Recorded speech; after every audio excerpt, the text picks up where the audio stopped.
CRPF is concerned, it is up to the state governments to request for the deployment.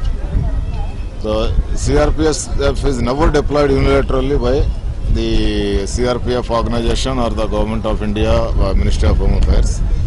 They are deployed on the request of the respective state governments whenever the need arises, when the state police forces are inadequate in number or not adequately trained to take on a particular problem.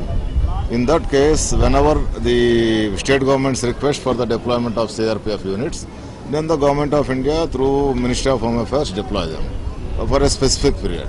And we play, basically our role is to supplement and support the local police forces in sorting out the problem.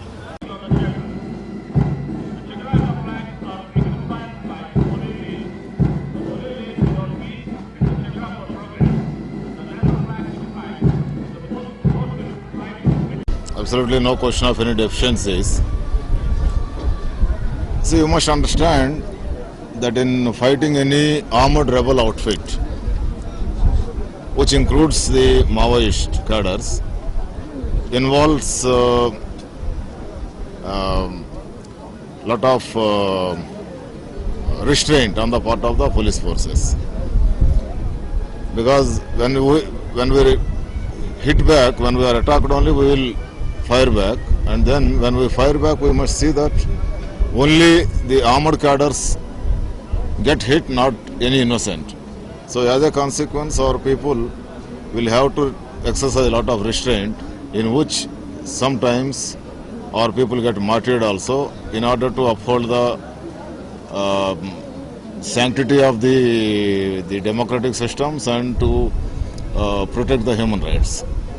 Sometimes it becomes inevitable in a way. It cannot be attributed to any deficiencies in training.